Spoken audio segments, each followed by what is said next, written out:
Is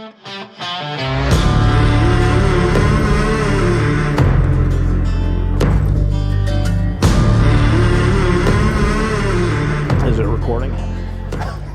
All right, here we are just outside Albuquerque, New Mexico with former Navy SEAL Shane Hiatt. He is a knife maker. He's a one-man band. He makes these knives from scratch all by his lonesome here in his shop.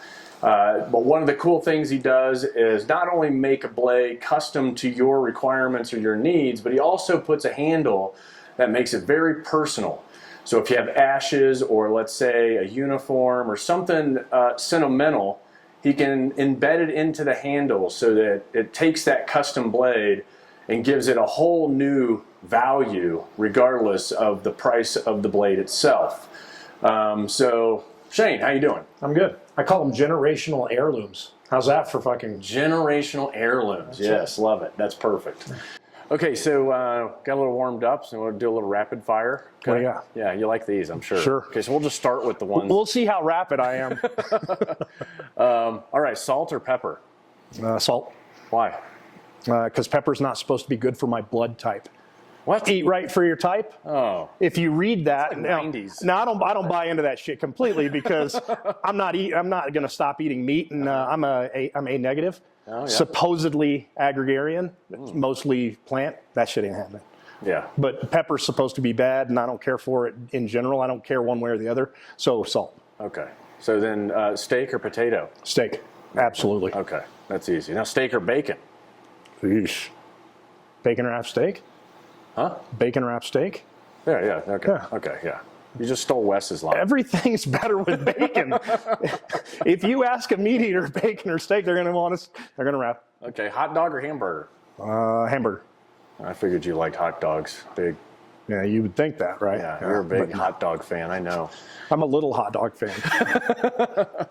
Too boo poo.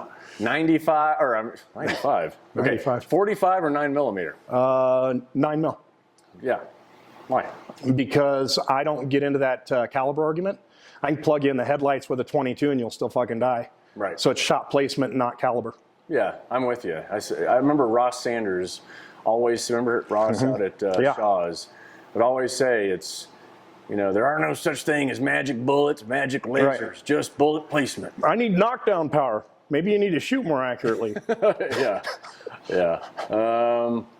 Peanut butter or jelly? Peanut butter. Peanut butter, that's easy. Yeah, the protein. Well, because the dogs have to lick longer to get it off. Yeah. Well, that's right. Do you like that? Yeah. Shane likes to smear peanut butter in certain areas, and that's how he goes to sleep at night. His dogs put him to sleep. That's true. Yeah. It's soothing. Yes. Disgusting animals. Mm-hmm. The dogs are me. Them for licking on you. All right, so let's go a little bit of background. So, obviously we know each other for quite some time. We've met, yeah. All right, let's pick some key things out of basic underwater demolition SEAL training, because everyone wants to hear those tidbits. What is your probably most memorable moment of BUD/S? Fuel pier run. Fuel pier run? Fuel pier run out at San Clemente Island. I was a non-runner. Yeah. Am a non-runner. I can go with that. Yeah, I'll go with I'm still a non-runner. I have run a lot over the years, but fuel pier run is that shitty, what is it, like 1,500 foot elevation gain in the first mile from the fuel pier, and then all the way back to back to the BUD/S. Did you guys not do that? We did a variation, I think. It was a really long run. I just don't remember. So I knew nothing about fitting shoes. Right. So I bought a pair of ASIC gels because they seemed like they'd be comfortable in the shit. And they were too small. And that run, I rubbed a blister on the big toe on my left foot all the way down to the bone on that 11-mile run. Ow. Because the shoe was too small. How long was that? 11? 11-ish. Yeah. But a lot of uphill, downhill. So because the shoes were too short, that toe, just the inside of the shoe ate that fucking toenail up. Damn. And so now that toenail's like, I don't know, 3/8 of an inch thick. It's just it's like a horse hoof. It's nasty. Want to see it? Want to chew on it? We'll zoom in on it later Sweet. For everyone else. All right, so after BUD/S, where'd you end up? Teammate. SEAL Team 8. Yeah, East Coast. Were they relatively? They were brand new. I just missed being a plank owner. They commissioned in October of '89. I graduated buds of January of '90, and I checked in on in March of '90. We were still in a trailer park. They had a fenced-in area on Turner Field. Oh, okay. They were building at that time, the new compound for 4, 8, and 2. 4 and 2 were getting close to moving in, and 8 was the last in the build. And so we moved into the new building from the trailer park. Gotcha. Okay. Yeah. So then you you got through all your new guy stuff at that point, and now now you're yeah. Let's go with that. I never understood that new guy, old guy thing. We've had that conversation like, fucking new guy. You know you're new to almost everybody around you, right? Stupid. Yeah. I never understood that. Right. So even fuck on the 6th platoon, I was like, I don't know enough yet. Yeah. I never got to that point where everybody was a fucking new guy to me. I just never got there. Yeah, I think, we've had that conversation. I've had it with others too, where I think that's what keeps the community pretty humble and like squared away, is because everybody always feels like the new guy. Not everybody. There are those guys that can't stop doing that shit. But for the most part, but most guys truly, like, I got a shit ton of stuff that I need to learn. Right. Tech. When I was out from '94 to '98 in college. GPS when I left was shit you had to roll around in a wheelbarrow. Right. When I came back, it was handheld. That mugger plug. Yeah. I don't want to use that shit. But cameras, all of that shit, I just never, I never got into that, but it's shit that I just never knew. Right. So. Yeah, no, technology definitely took money. Money came in, and all of a sudden the technology. And a huge leap forward, From the time I came in to the time I left, I mean, that's light years of technology. Yeah, it was the light bulb from the dark ages. Right. By comparison, You did how long in the Navy? 16 years, 3 months and 9 days, I think, is the actual count. Yeah, you really narrowed that down. Yeah. And then, so you got out 2000, what? 08. 08. November 08. Okay, that's right. And so you've been doing knives the whole time? No. I got out and moved into my truck. I dicked around with CrossFit for a little bit out of San Diego. And I enjoyed it, but I like making shit. Mm-hmm. So I took, from the coaching, I started designing gyms off of the Rogue model. Their shit's, I mean, it really is well designed. And so I started kind of mimicking that and building custom gyms where Rogue shit wouldn't just bolt in place. I built 6 or 7 gyms from scratch. I did mods to a number of gyms. And during that time, I made my first knife. And I showed it to Mike. And he's like, you should make me one of those. And he had already developed a following. And so after I gave him his, he started showing them off. And I started getting the random phone call email. Hey, I'll trade you a case of ammo for one of those. Hey, how much to make me one of those? Mm-hmm. Fuck, I can make money making knives. Okay. Yeah, so I'll do that for a while. So you've been making them for how long now? 6 years. 6 years straight? Yeah. And you've been living, so you're kind of a nomad. We know that, I know that. Right. But tell the audience, like, you've been living in your truck. Yep. No exaggeration. No, I sleep in my truck every night. Well, all right, not every night. I've been in a hotel probably 60 days in the last 11 years. 11 years living in your truck with a dog mostly the whole time, right? Yeah. I've had a dog in the truck more than I've not had a dog in the truck. How the fuck do I say this? So I've been in a hotel maybe 60 days. I don't think I've been more than 10 days without a dog in the truck. Wow. Yeah, so you, your dog, and your truck just cruising the country. Yeah, the goal was, so when I got out of the Navy, I had seen more foreign countries than the U.S. states. The goal was to move in the truck and travel and see more of the U.S. That turned into, over the first year, it turned into, should I kind of like living like this? To, I think I'm going to go ahead and live like this. And so the property where this shop is and the other shop up on the hill is my brother's property. He gave me a place to basically call home base. So I've got a place to call my own if I want it or need it. I've got access. But I don't have to stay here. And I sleep in my truck parked in front of the porch in front of the house. But let me get this straight. Inside the house, there's couches. There is. There's other beds? Yes. Yeah, there's You sleep in your truck. I do. I've got a queen size Casper in the back of my truck. But in front of the house. In front of the house. I back up to the porch. It has couches. So, yes. And it has beds. Right. Inside. Right. I sit on the couch or the armchair sometimes and watch TV, but I sleep in my truck. I'm a den animal, just like the dogs. Yes, you are. Yep, you are very much. Okay, so back to knives. Now, you started making these things. You've been doing it for 6 years now. Because something unique that you're doing that really no one else is doing that I know of, so we'll just leave it at that. I've heard of guys doing it, but I've never seen it. Yeah, dude, as soon as the idea came out, I was like, dude, that's awesome. And obviously I hit you up and wanted it immediately. But you can take the ashes of a dog, a loved one, a fallen warrior, and then those ashes can then be put into, once you finish the blade process and you've built the knife, now you put the handles on. And you put the ashes into the handle. Briefly describe kind of how that, or what gave you that idea, and then what's the process? The idea came after Glenn died. Sean, the guy that handled Glenn's estate, he runs Bubs. He came to me, he's like, hey, is there any way to do like Glenn's uniform or something like that in a knife handle? And for whatever reason, it occurred to me, I was like, would you have any of his ashes left? And he still had ashes left. Like, send me, he had one shirt left of Glenn's, which I have in a drawer over there. I've used, Mike's got a knife, he's got 2 knives, I think, with Glenn's blouse and ashes in it.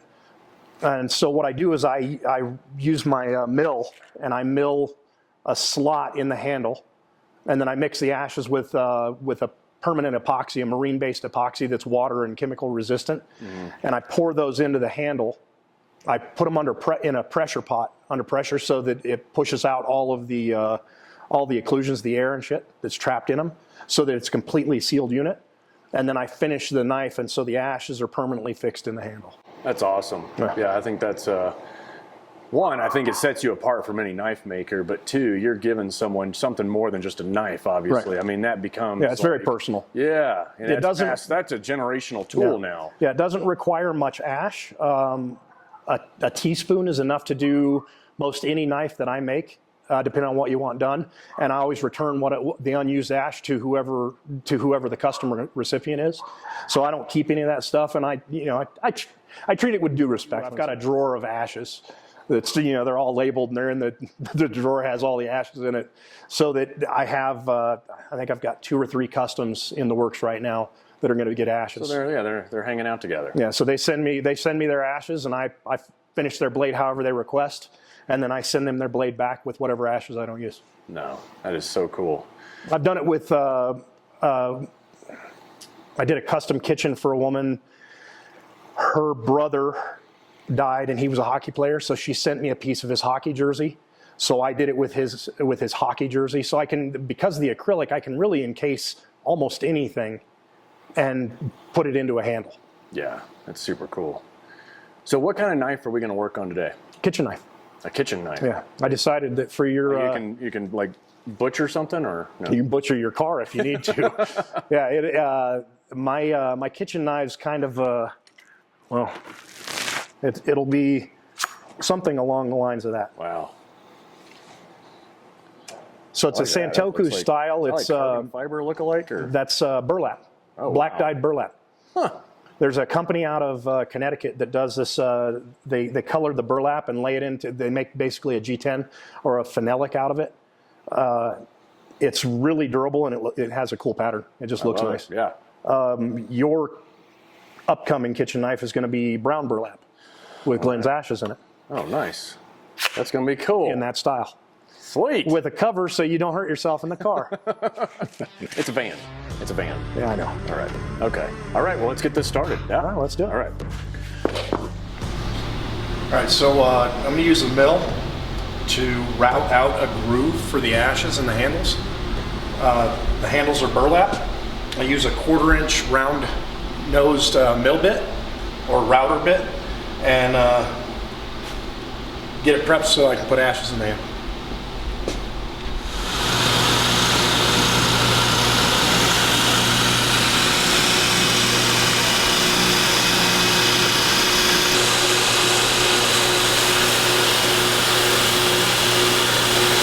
So So there's the groove set in the handle material. So that's where I'll pour the ashes. All right, so the next step is to mix epoxy and ashes together to pour in the grooves that we made earlier in the handles. I use West System G-Flex epoxy. This stuff's permanent and marine grade, so it can be completely immersed in water. So I don't have any issues with it ever letting go. It's a 1-to-1 mixture. All right, let's get some of Bub's left ash cheek in here. I believe these are the last of his ashes, which is kind of cool. Reduced to a Ziploc bag. Yep. Life to a Ziploc bag.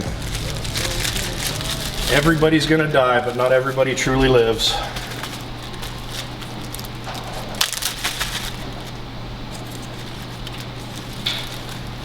Now, have you tasted his ashes? I have not, but I don't wear a mask when I breathe them, so I inhale them every time I do this.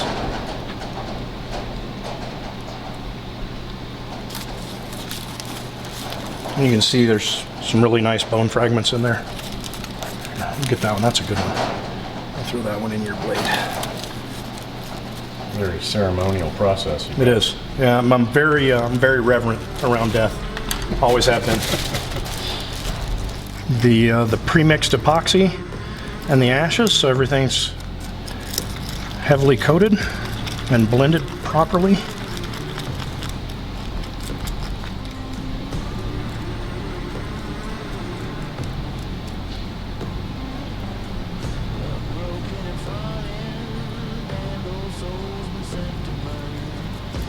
Bone fragment's going to stand up really nice in this. It'll pop when I grind it.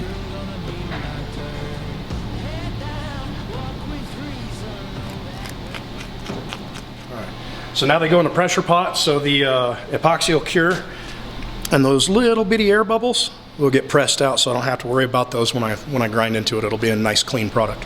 So it's just a 2.5 gallon paint pot from Harbor Freight that I replumbed so that it doesn't exhaust. So I'm not blowing paint out, I'm just putting pressure in it.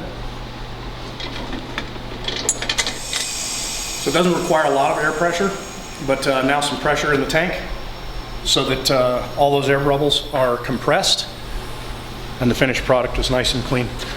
Fire up the forge and get some steel hot. You're ready to work on a knife.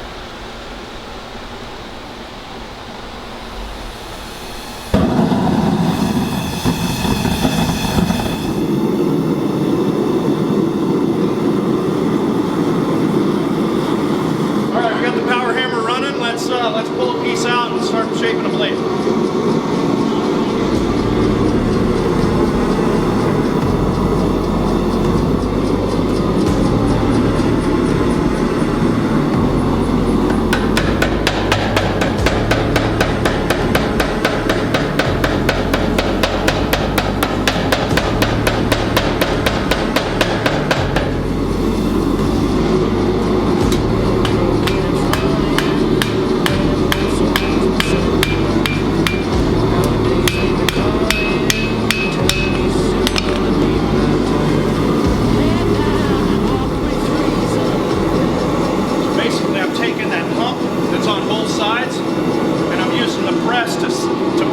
So my spine is in line with my handle, and I'm giving myself a finger choil.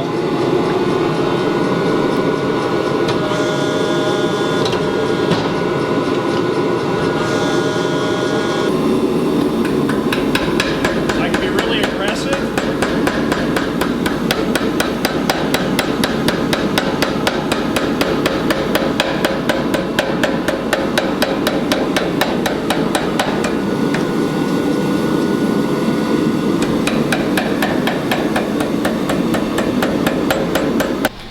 All right, so from the forge, I get close to a blank.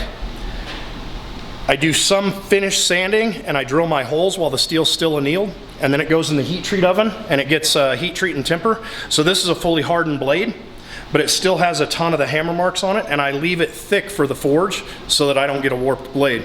Then I'll take it, I'll put it back on the grinder with 80 and then 120 grit belts, and I'll take it down to a finish, to this finish, then I'll put a handle on it. So the next step for this one is hand grinding down to 120 grit.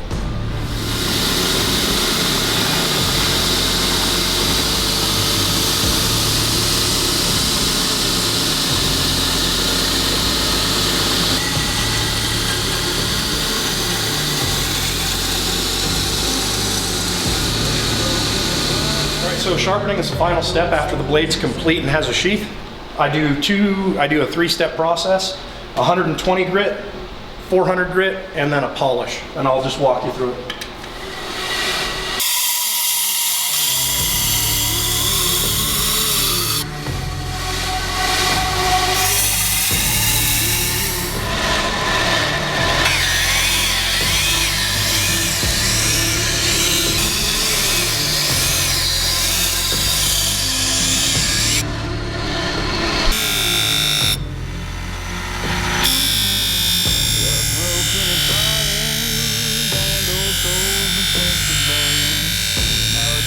Check to make sure it's sharp.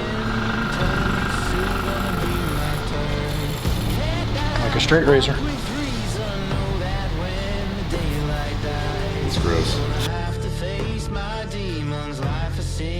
All right, we're back in Dallas on the Gear Scout set. And it's been about 2 weeks since I was in New Mexico with Shane. And I went to the mail center and picked up the Glenn Bub Doherty kitchen knife. So let's take a look at how it turned out. Yep, he did not let me down. This thing is beautiful.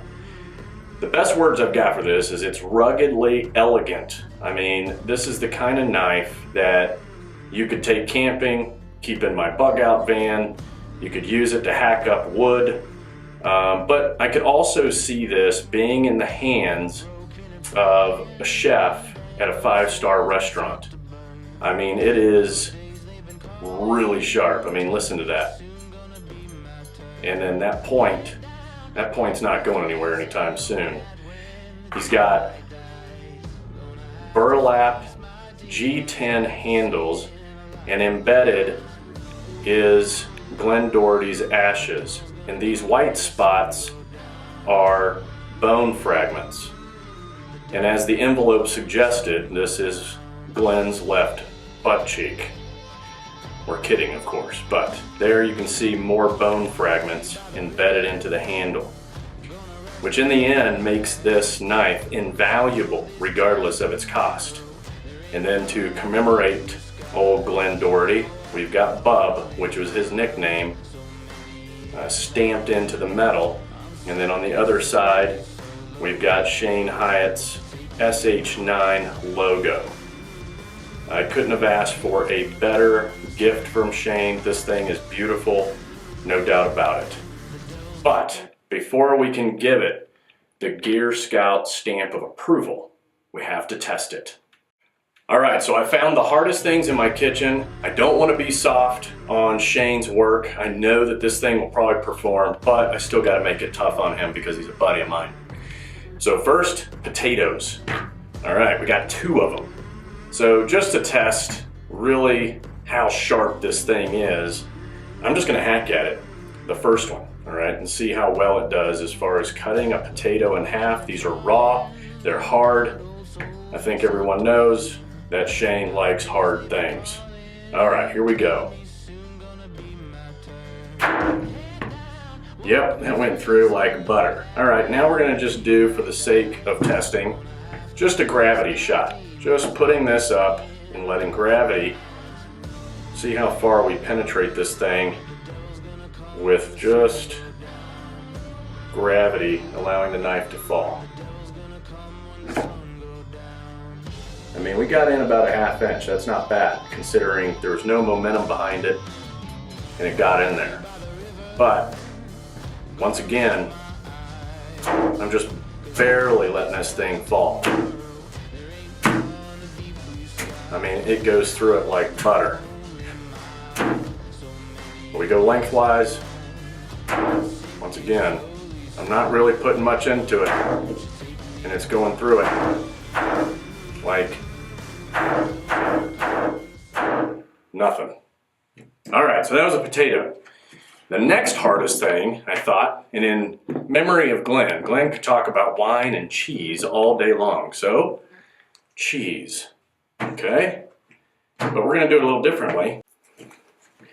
All right, cutting through cheese without cutting my thumb off. Look at that, right through the bottom of that thing like butter. And not to mention, look at that. It broke the cutting board. Like literally sliced it. If that doesn't say that it's a strong knife, I don't know what does, and sharp. Okay, next, tomatoes. Now tomatoes are usually something you cut gently with the blade, and keeping the skin on is definitely a measure of whether or not the knife is super sharp. But I figure we're not going to use tomatoes. We're going to use diced tomatoes in a can, and we're going to see how well this does. All right, once again, without chopping my thumb off, let's see how this knife does against a can.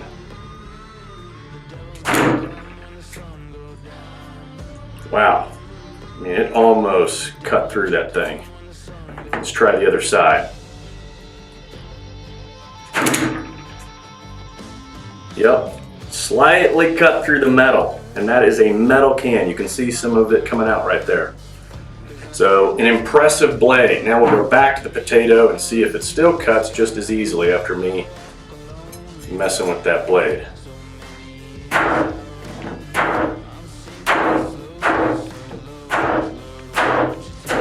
Yeah, this thing can cut all day. It can cut metal. It can cut plastic. It cuts everything in my kitchen. So there you go. The SH9 Glenn Bub Doherty kitchen knife gets the Gear Scout stamp of approval. This thing is awesome. It's invaluable because of Glenn's ashes, but it's just a cool design. Elegant, rugged, and ready to be in your kitchen or out in the field with you anytime. So check out sh9.com. Check out his line of custom knives and hatchets. And if you like this video, please like, share, sign up, follow, all of the things that allow this show to keep moving forward. I appreciate your time. And Shane, thanks for having me out. It was awesome hanging out with you, buddy. Love broken and falling, damned old soul's been sent to